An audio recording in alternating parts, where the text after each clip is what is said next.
প্রথমে পনিরটাকে ভালো করে ভেজে নিয়ে তারপরে ওই তেলেই গরম মশলা দিয়ে কুচি করা টমেটো দিয়ে ভালো করে কষিয়ে নেব।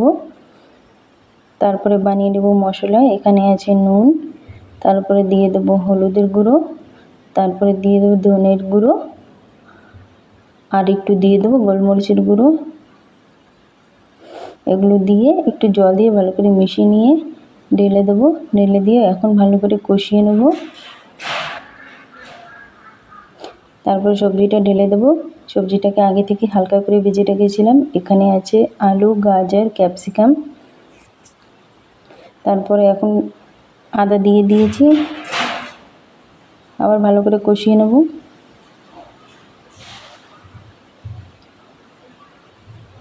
এখন অল্প একটু টমেটো দিয়েছি, জলটা গরম করে নিয়েছি। জলটা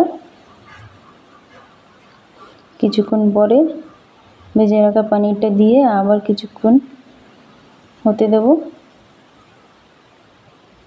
তারপর দিয়ে দিচ্ছি একটু গরম মশলা আর একটু জিরের গুঁড়ো, দিয়ে আবার কিছুক্ষণ রেখে দেবো।